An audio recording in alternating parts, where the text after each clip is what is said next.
we're not only prisoners of insecurity, but we're prisoners of expectations. And those are expectations that we generate in ourselves and in others. Welcome to Sound Financial Bites, where we help you with bite-sized pieces of financial and life knowledge to help you design and build a good life. The knowledge that has been shared from stages at conferences, pages of national business magazines, and clients living across America, our host, Paul Adams, now brings directly to you. I am so glad that you could be with us today. I'm Paul Adams, your host of Sound Financial Bites, and one of the things that has me so excited about having you with us today, whether you're driving your car to and from work, you're at the gym, you're on a run, you're doing dishes, is we have a unique guest today. This gentleman, Dr. Paul Conti, is a specialized psychologist. He's a graduate of Stanford in their School of Medicine, completed his training at Stanford, and then a little place called Harvard.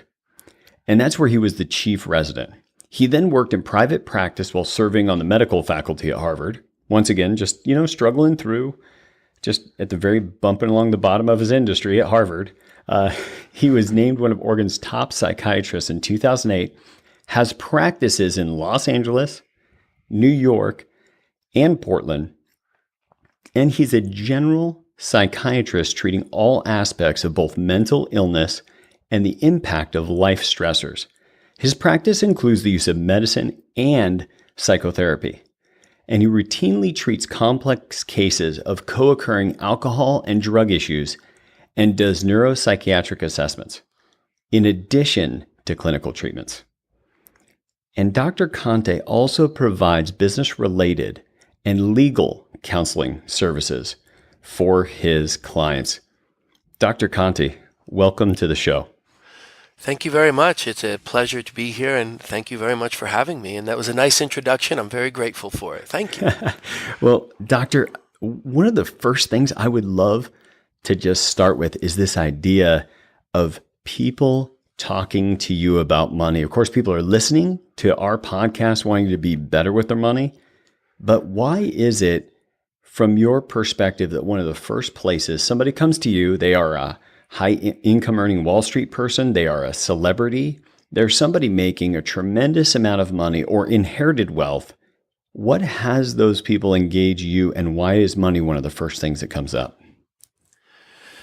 Well, often someone who is in a position of being really successful, regardless of what it is they're doing for a living, this is going to be a driven person. It's going to be a person who always has a lot of goals, always has goals for the future. So someone who's going to have essentially a stressful life.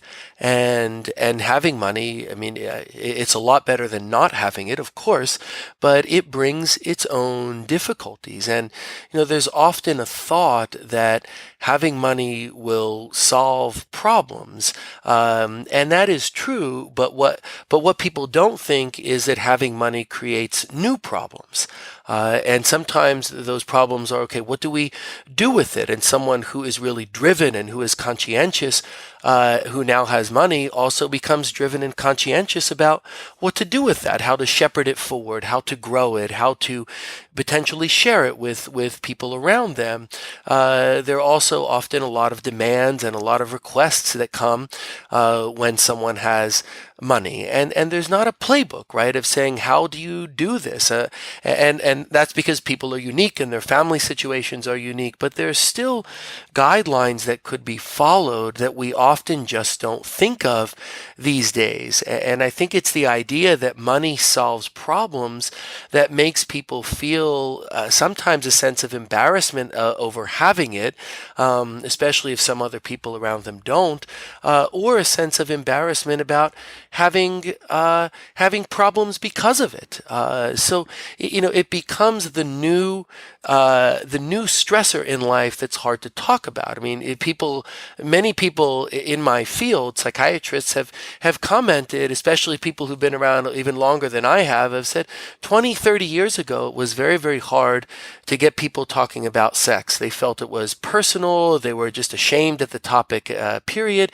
And now that's much much less the case, and it's much more the case with money. And I think it's an indicator of shifts in society, and it's an indicator often of the confusion that people feel, and then they feel embarrassed or just strange about the confusion.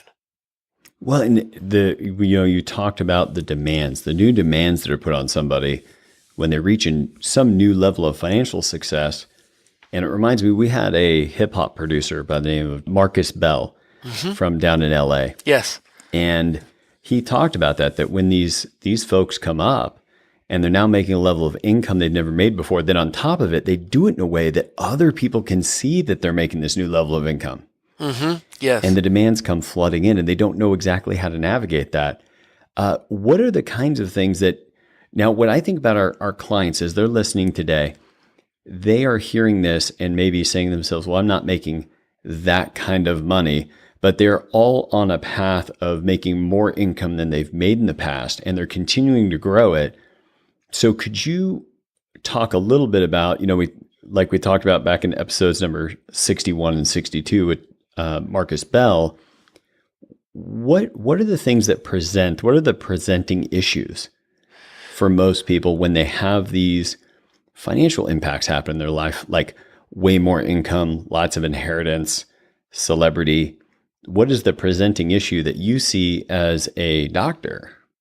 And then what are the things that, as people are listening, what could they be watching for in their own lives? Kind of a big two-part question.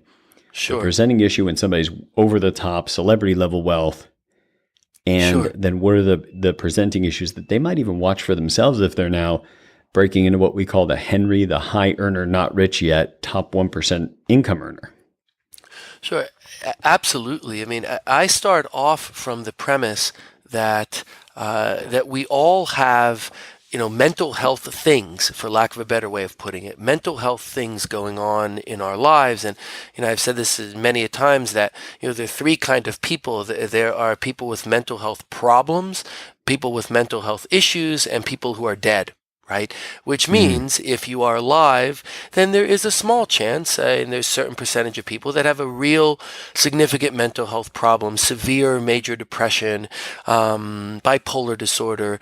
But that's a small percentage of the population. The rest of us who are alive and don't have those big diagnoses have mental health issues, a high level of underlying anxiety, a high level of worry about people or about the world around us, a lot of triggering. I mean, all you need to do is turn on the news or boot up the computer, and there's something being thrust at you to be worried about, to be scared about, to worry about parents, to worry about children, to worry about ourselves. And so it ends up being a high stress world, and to see issues that are around mild depression or dysphoria, which isn't really depression, but it's just feeling bad for a good reason, essentially.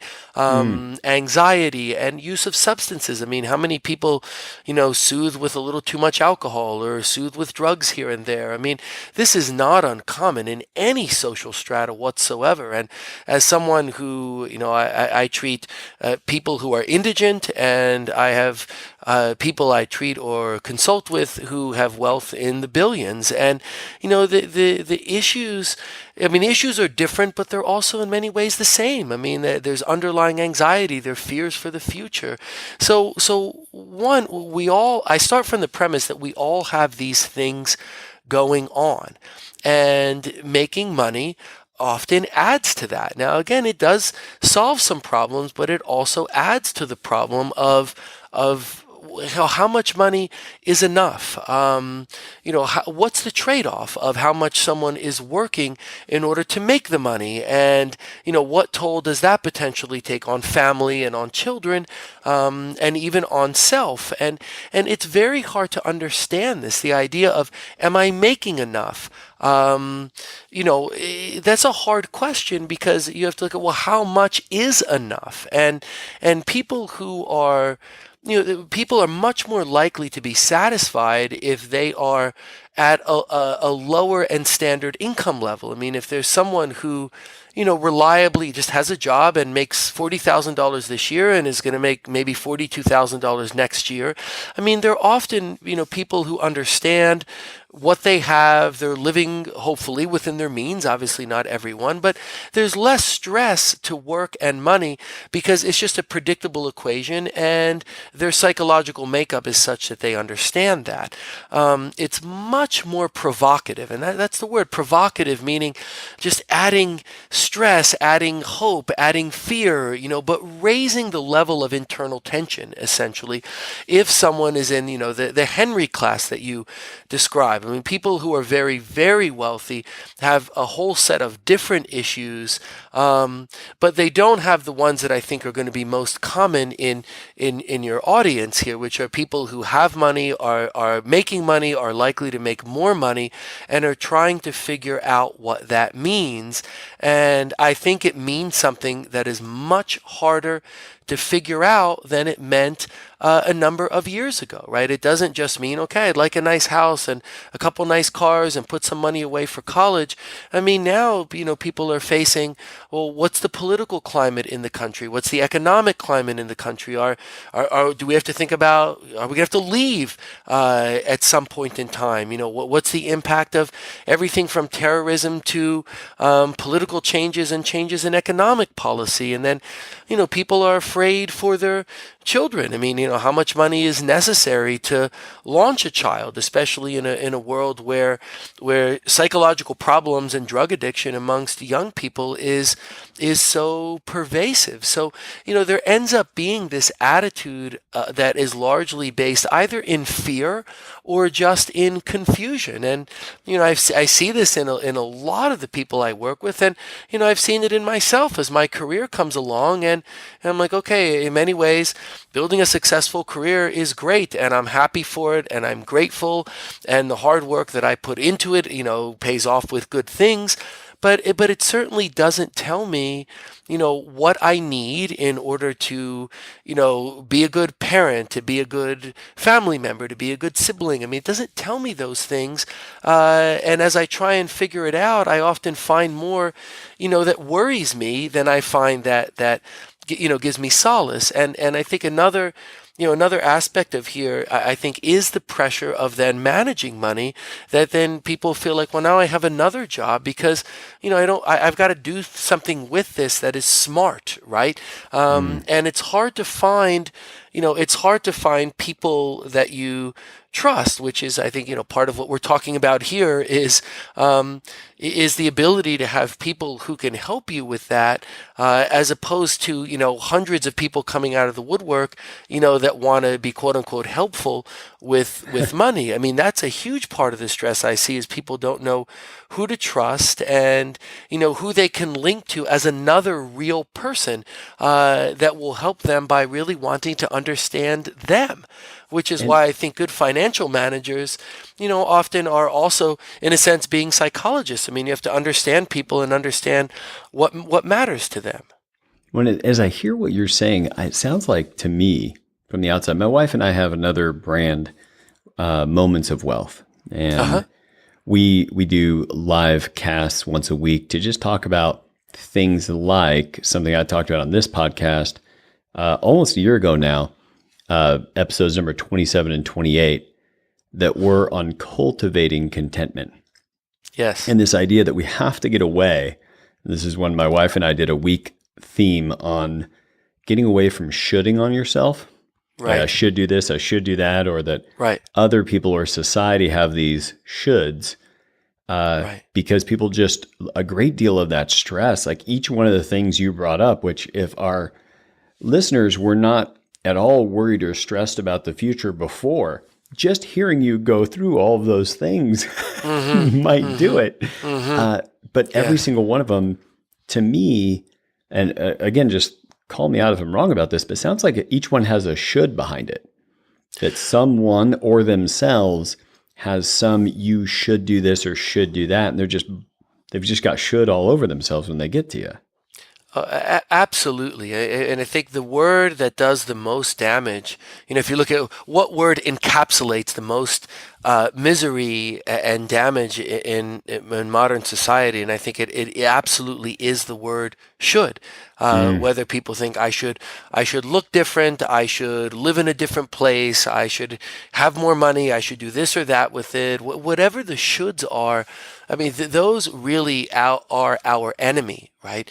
Because sometimes there's value to it, but almost never when someone's talking about a should, are they talking about like a clear value? Like, I don't know, like I should save enough money to make sure that we have a roof over our head. I mean, usually that's not what people are shoulding about, right? They're shoulding about things that actually are psychological and I think perhaps more importantly sociological. I mean, I believe that the world as a whole fights against the good advice that you were just talking about of not getting lost in shoulds, right?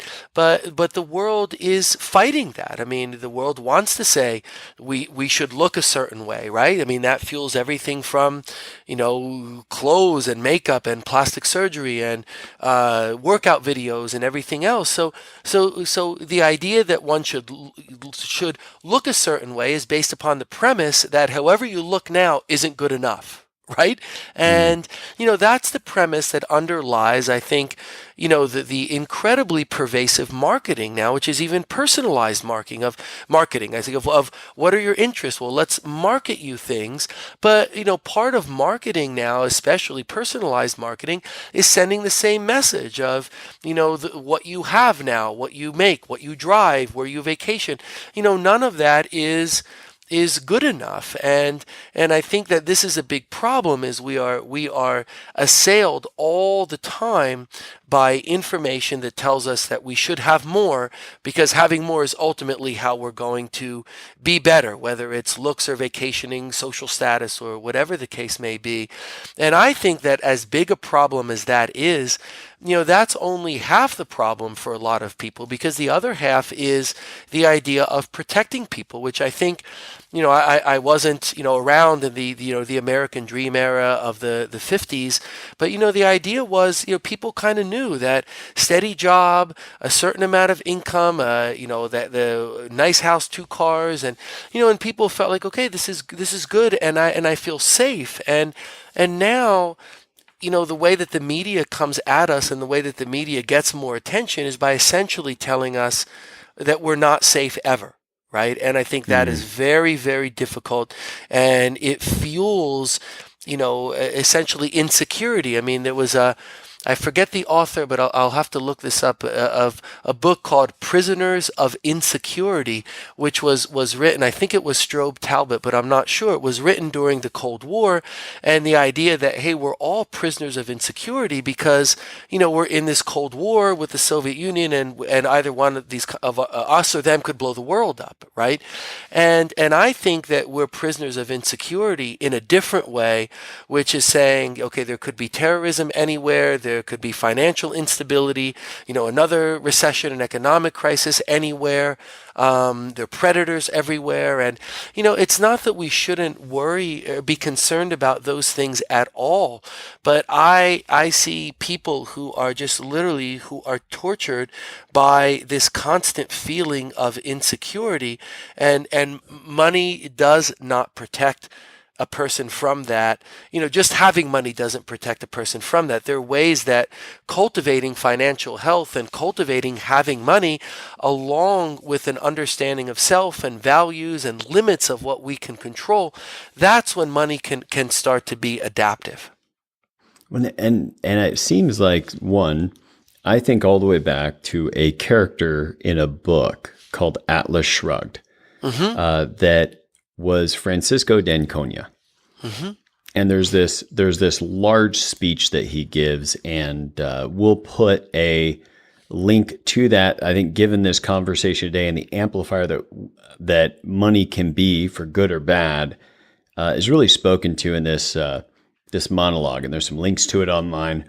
We'll send it to you if you go to should.sfgwa.com. That's should.sfgwa.com. It'll be in the show notes. You can click, follow it. throw your email address in and we'll send all of that right to you. But he talked about that money is a magnifier. Right. That if you've got things going on in your life that are good, that may amplify those, but you could also have a little problem, say at $150,000 a year of income, that you now make $500,000 worth of income and it becomes a much bigger problem. Absolutely. Yeah, absolutely. Absolutely. And sometimes this is problems between two people in a couple in what they value. And, this isn't always maybe the TV stereotype of like one person wants to spend all the money. Often two people in a couple are being very reasonable, right? And one, really wants to save more and feels like, okay, like if there are 3 children, we want to be able to pay for all education through grad school or something. And, that's a very significant amount of money. The other person might think that look, it's better not to do that. It engenders more responsibility not to do that. So a lot of the times the conflicts are ones that really, where no one is really at fault, no one's, being shallow. I mean, it's just issues of how to lead one's life. And, okay, does one move to a quote unquote better neighborhood? I mean, what does that mean? I mean, does that mean that now one is struggling under a bigger mortgage? I mean, I've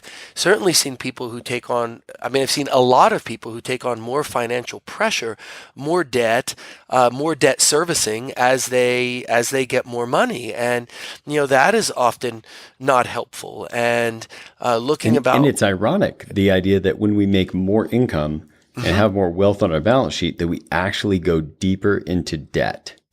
Right. And it's fascinating. It also, in a way psychologically makes sense, because I see so many people who are, they're just much more careful. Like if they're, if they want a certain level of wealth and they're not there yet, someone, I'm just making up as someone who wants to make $400,000 a year and is making 100,000, that person is often very careful. I mean, they're conscious that they're in a building phase, just the way that some people, in college can be very, very careful about things because they know there's not a lot of money flowing. So, they're worried about, should I buy that pizza or not, right? I mean, people can maintain that sort of attitude because they want to make it somewhere they haven't gotten. And it can be very distressing to get there. And as, okay, I wanted to make 400,000, now I'm making 500,000. And, there is the same stressors are still there, or maybe they're more, the problems haven't been answered.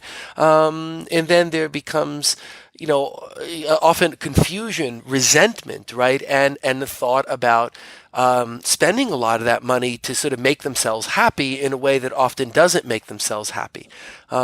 We see this a lot with physicians. As someone who, went through medical school and takes care of a lot of doctors and experienced my own, distress. I mean, it's 8 years of school and training. And during that time, we pay for 4 years, and then residents might make, 40, 50,000 a year for working 80, 90 hours. And, what you see is that doctor who was making $40,000 or $50,000 who comes out and is making 400,000. I mean, that person is at huge risk, and not just risk of not understanding what that money means and putting themselves in a financial hole, but they're at risk of the letdown of saying, hey, I finally made it. What happens? Oh, well, now, my job is really, really stressful. It's not like that goes away just because one is out of residency. And now there's a bunch of money, but it's unclear what to do with it. And, people are at risk of depression, of drugs, alcohol, and also of suicidal thoughts, or actually of suicide. So when people lose money who I'm involved with, I'm obviously very worried about them. I'm almost no less worried, maybe a tiny bit less worried, but in the same ballpark of worry when they get a lot of money. And I think we just don't talk about this, in society. I mean, what we do know is how many people are living from paycheck to paycheck, and it's a scary percentage of the population. So there's this thought that, hey, if I have money, I mean, come on, what could there be wrong? And if there is something wrong, then it's something in me, like, it's something almost to be ashamed of, right? Because, or something seems so silly. I shouldn't feel this way, right, because we got to pause here for a moment. Dr. Conti, this is a big deal.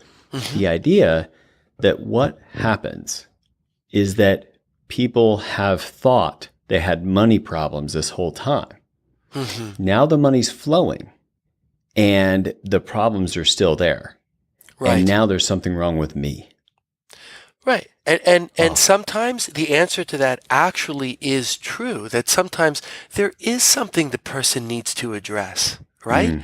I mean, I'm a psychiatrist, right? So I think this way, and oftentimes like this is true, that someone is fighting something. I mean, maybe it's the stereotypical, it's a parent that could never be satisfied and they always thought they had to do more, or they came from a family that didn't have enough wealth and, they always felt like, okay, money's going to make everything okay.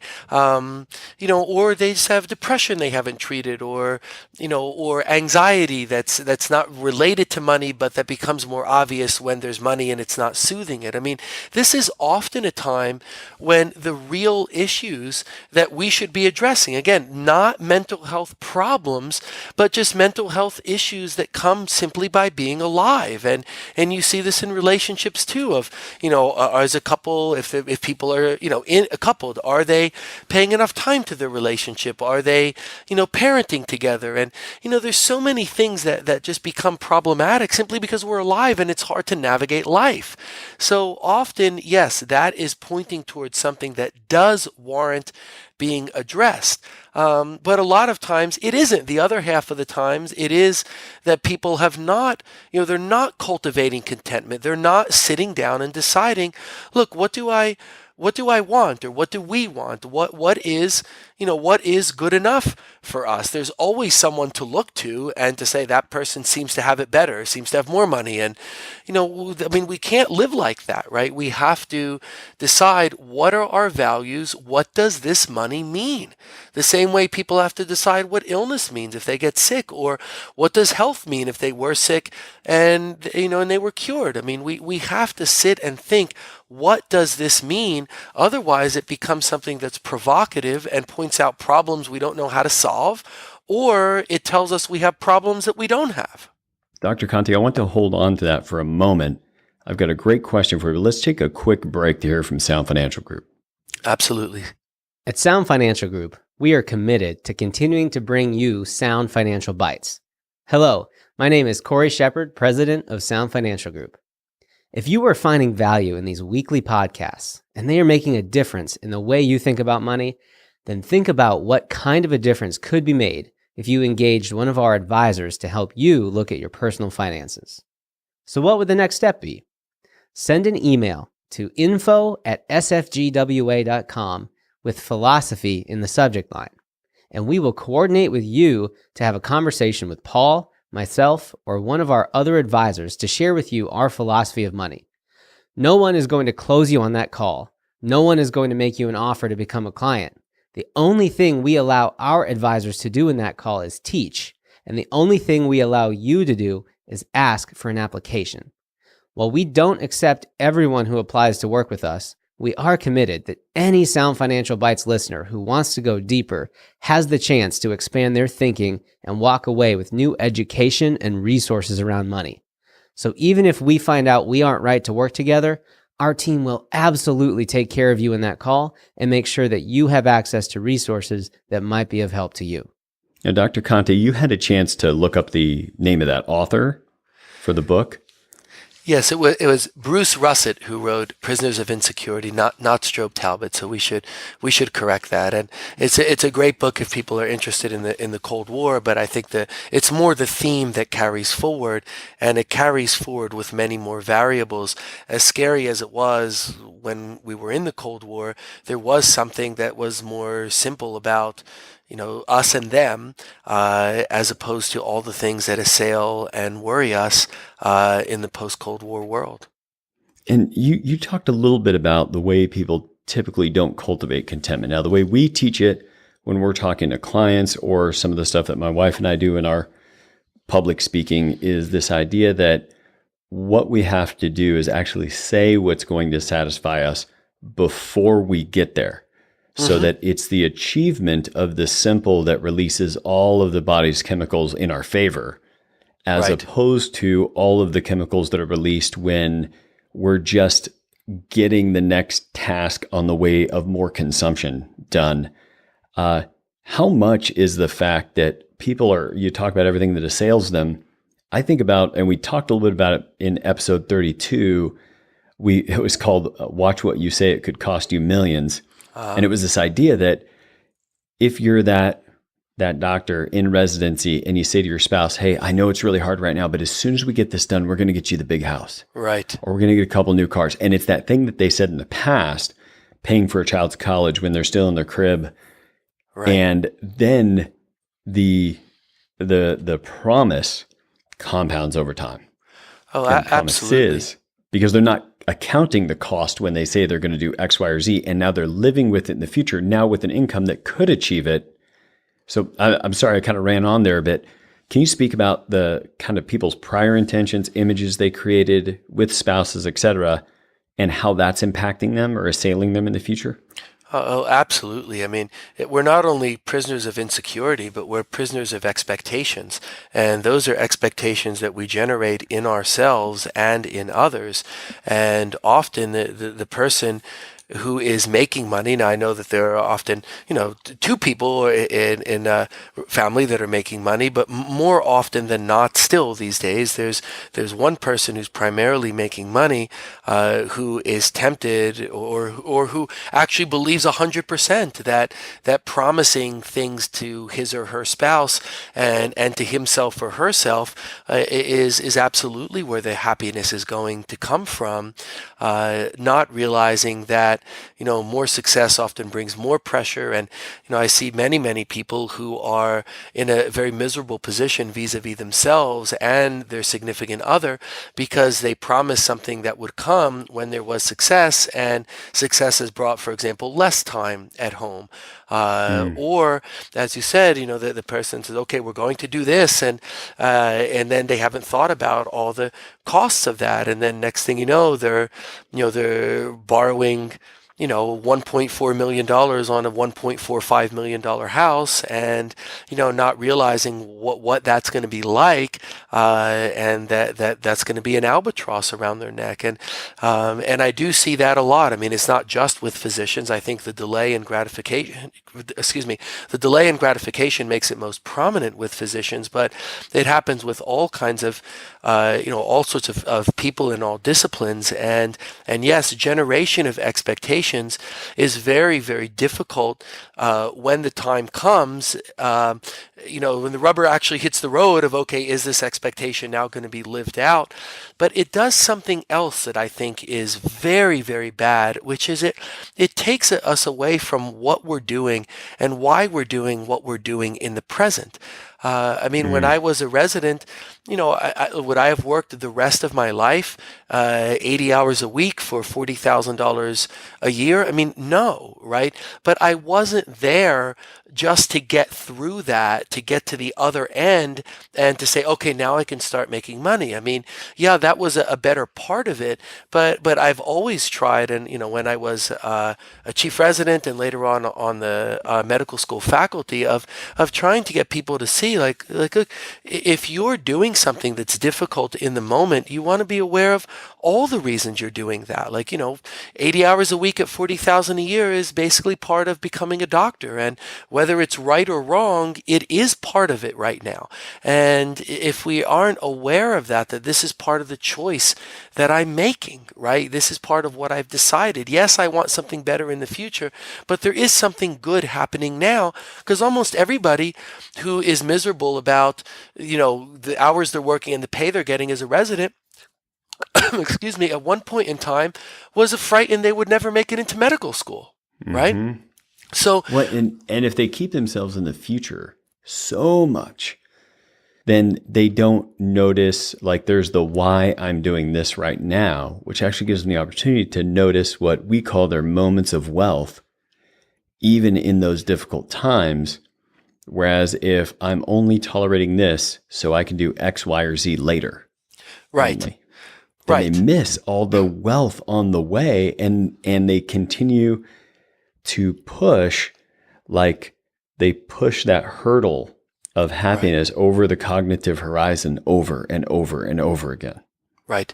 That's right, because they're missing wealth that can, of course, come in other ways. I mean, wealth can help us have the other kind of wealth, time with family, time, taking a walk with someone you care about.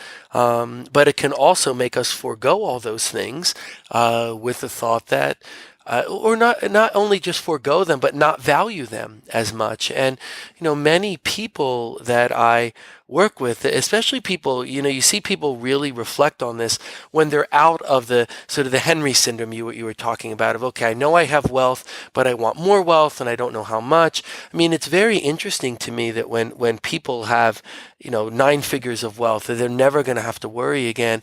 A lot of times, at least half the people I've seen in that situation, if you talk with them long enough, you do enough work with them, they will in some ways lament that things aren't the same as before they had wealth, when they could enjoy a walk in the park. People say, we enjoyed things that were free, right? And to help those people be happy at times, the answer is not lamenting that they have wealth. It's still enjoying things that can be free, right? Or doing things that can be free once you get somewhere. Someone who really likes hiking. Okay, now they can go to the best place in the world and hike, and wherever they've wanted to go, and that's a benefit of wealth. But once they're there, they need to still be in touch with themselves, that they're the same people who liked hiking when maybe they did that because they had no money. So it is, it's seduction, in the way that we often self-seduce, meaning we promise ourselves something. We say that things are going to be a different way, that they're going to be better, and we're seducing ourselves, meaning we're denigrating the present, or at best disrespecting the present, and then we lose that link between the present and the future, and the real goals that we want from wealth. And I think that's what's so important, is people remaining well-grounded, people testing the shoulds, right? People making sure that they're not self-seducing, that they're not making promises to themselves or to someone else, and that they're not essentially looking for wealth as a holy grail. I mean, I think wealth is a great thing, and I work with people towards achieving wealth and figuring out what to do in their businesses to get wealth, which does often very much have a mental health related component, even if it's understanding other people that they may or may not hire, or companies they may or may not acquire.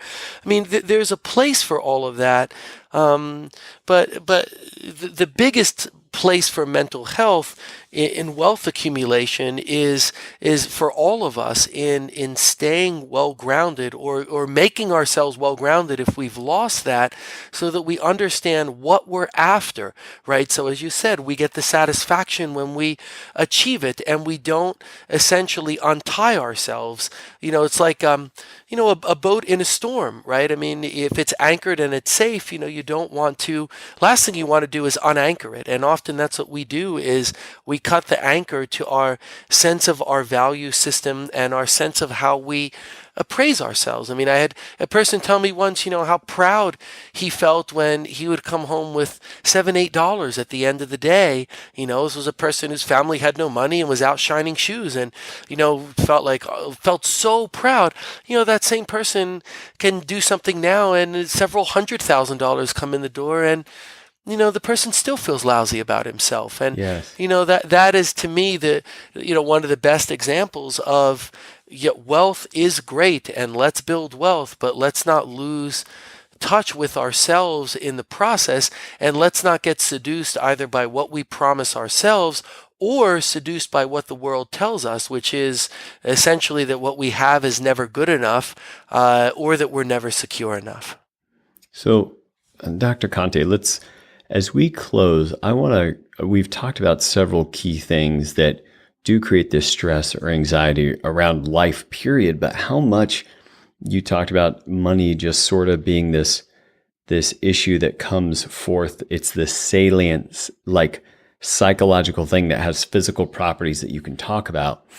What are the things, if somebody's listening and they're noticing some of this creeping into their life? Now, by the way, if you're listening to this and it is full and straight in front of you, we will have Dr. Conti's contact information. He works with, the folks from all over the country.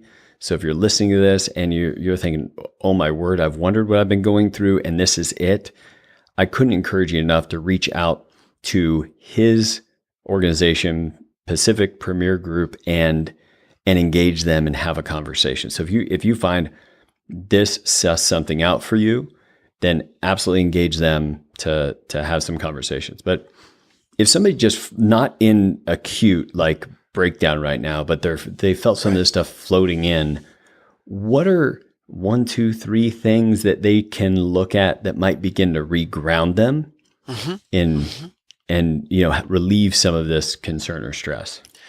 Yes, the first thing I would say is that there's a warning sign to look at that can also be very informative, that a lot of us, and again, I've been in this place too, we look at money as a marker of success simply because we can count it, right? I mean, it's so clear to see if I have more today than I did yesterday, well, something successful happened on the money front, right?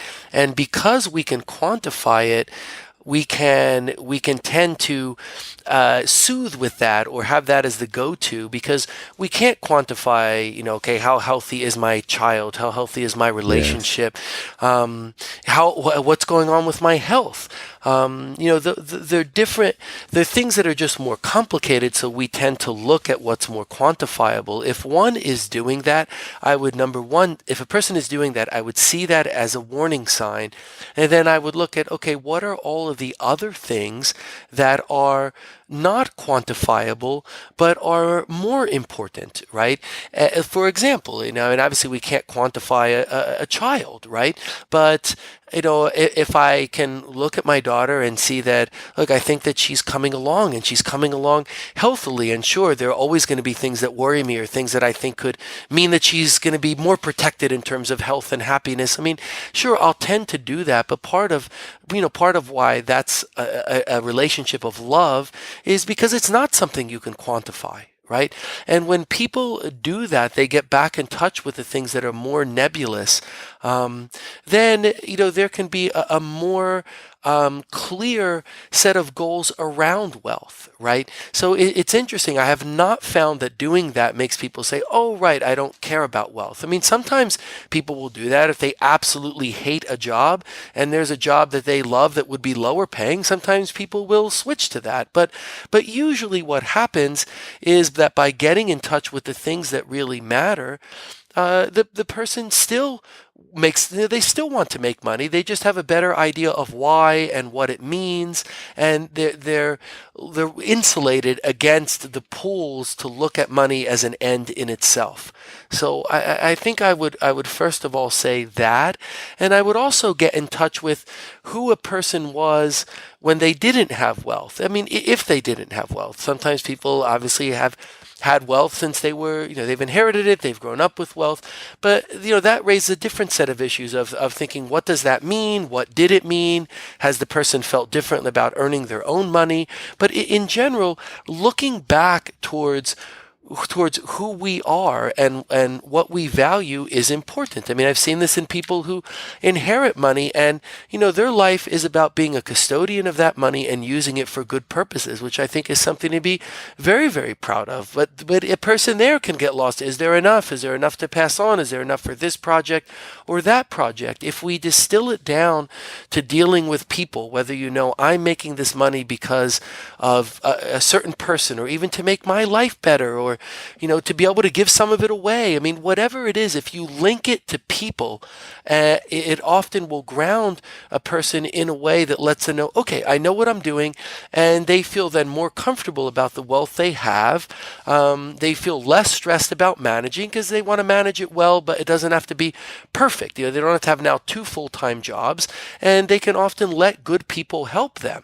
And I think that is just so important, is finding someone who is good and who you trust. And I don't know if this is the time to share this, but there's someone very good that I've trusted for over a decade in your organization. And that brings me a lot of solace that, I don't have to I don't have to manage everything myself, and the person who is helping me really wants to know me, right? And does know me, so knows my priorities and often can direct me if I am losing my way a little bit. I think that having that kind of help is so important, and I think it just comes from a long-term relationship with someone that you trust, that you feel really knows you and knows your value system.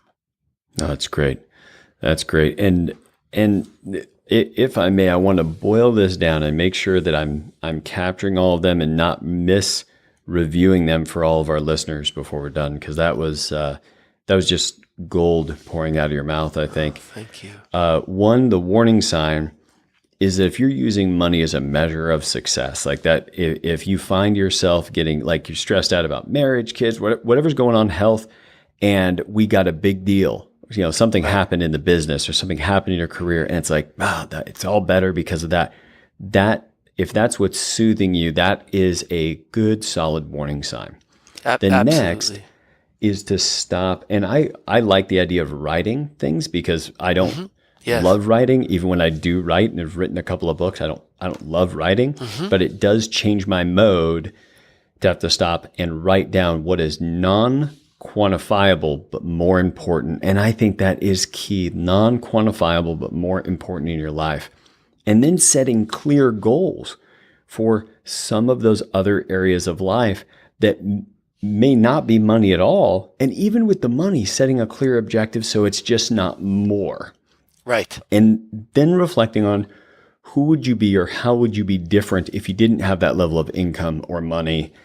And then last but not least, anchoring your intent with any of those things with the people in your life, or what it's going to be doing or happening for the people. And that starts to separate you from the soothingness or purely looking at money as an indicator. How was that as a review of your last few minutes there? Yeah, I think that is a great review. I think it captures all the things I was trying to communicate.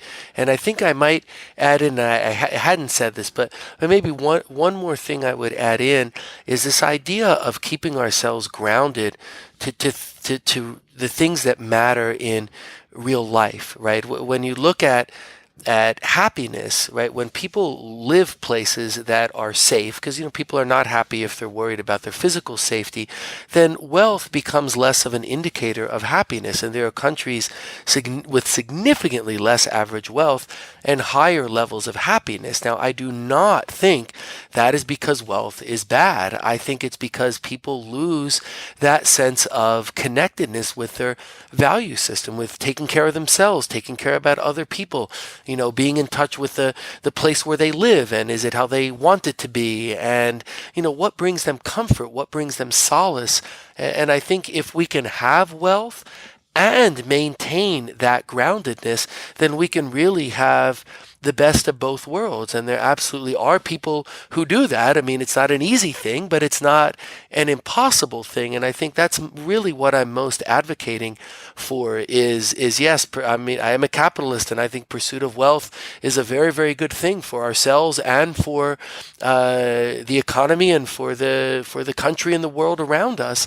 But if we can do that while staying grounded to our values, to what really matters to us, and which are the same things that matter to people when they don't have money, then we end up having the best of both worlds. And I think that's what we should be striving for. I think that's the perfect closing on today's episode. Dr. Conti, you have been an absolute gift to everybody listening today. Thank you. I look forward to us maybe even deep diving on a couple of these concepts and having you back in the future. Thank you. We're glad that for everybody listening, the webpage to go to be able to get the download, we'll put the titles of some of those books in there. If Dr. Conti has anything else, interesting article, white paper that he wants to have our audience have, we're going to put it right there as well. And you can get that at should, like you should do this, you should do that, should.sfgwa.com. That's should.sfgwa.com. It'll be in the show notes. You can click, follow it, throw your email address in, and we'll send all that right to you. Thanks again, Dr. Conti. You're very welcome. Thank you for having me. Yeah, you're welcome. And everybody, I hope that this episode was a contribution, you being able to design and build a good life. I want to acknowledge you for taking the time to tune in to Sound Financial Bites. You stopped long enough in your busy day to reflect on your finances and your future to help you design and build a good life. Please take a moment to subscribe to this podcast and follow us on social media. You can find us on Facebook and LinkedIn. If you have a topic you would like to hear us discuss, please send us a note on Facebook, LinkedIn, soundfinancialbites.com, or email us at info@sfgwa.com. Be sure to check out the show notes for links to any resources that were covered in each episode. For our full disclosure, please check the description of this episode, the description of this podcast series, or you can visit our website. Make it a great day.